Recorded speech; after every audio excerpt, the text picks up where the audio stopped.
அம்பேத்கரும் சேர்ந்து உருவாக்கிய அரசியலமைப்பு சட்டம், அதன் நகலை எரித்த நீங்களே அரசியலமைப்பு சட்ட பாதுகாப்பை பற்றி பேசலாமா? இந்து மதத்தை அழிப்போம் என்று மேடை தோட்டம் பேசிவிட்டு மதச்சார்பற்ற அமைப்பை பற்றி பேசலாமா?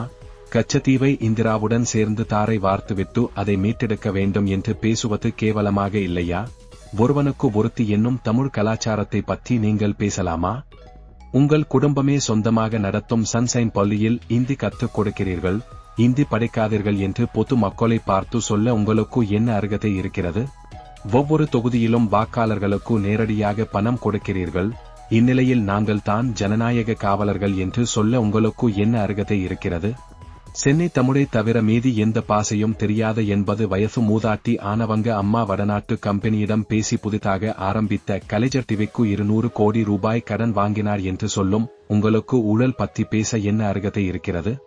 அனைத்து அதிகாரங்களும் பொருந்திய முதலமைச்சர் வீட்டில் இருந்து கொண்டே திரைப்பட தயாரிப்பு நிறுவனங்களை நடத்தினார், மற்றவர்கள் எப்படி தொழில் செய்ய முடியும்? இந்நிலையில் உங்களுக்கு கார்ப்பரேட்டுகளை பற்றி பேச என்ன அருகதை இருக்கிறது?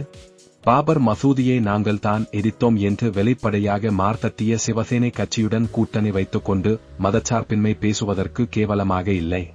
உங்கள் மொழியில் சொல்லப் போனால் செய்யாத குற்றத்திற்காக பெண் என்றும் பாராமல் உங்களை கதவு இல்லாத கழிவறையுடன் கூடிய திகார் ஜெயிலில் தூக்கி வைத்த காங்கிரஸை பார்த்து பெண்களை பாதுகாக்கும் கட்சி என்று சொல்ல வெட்கமாக இல்லை.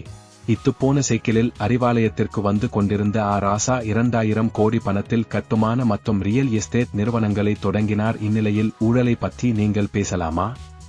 தமிழ்நாடு முன்னேறிய மாநிலம் என்று தினமும் 2 முறை பேசுகிறீர்கள். இந்த முன்னேற்றத்திற்கு காரணம் உங்கள் கட்சியா? உங்கள் கட்சி தொடங்குவதற்கோ முன்னாலே, அதாவது தமிழ் மன்னர்கள் ஆண்ட காலத்திலேயே தமிழ்நாடு, கர்நாடகா மற்றும் கேரளா போன்ற நாட்டின் தென்பகுதி முன்னேறிய மாநிலம்தான் என்பது உனக்கு தெரியுமா?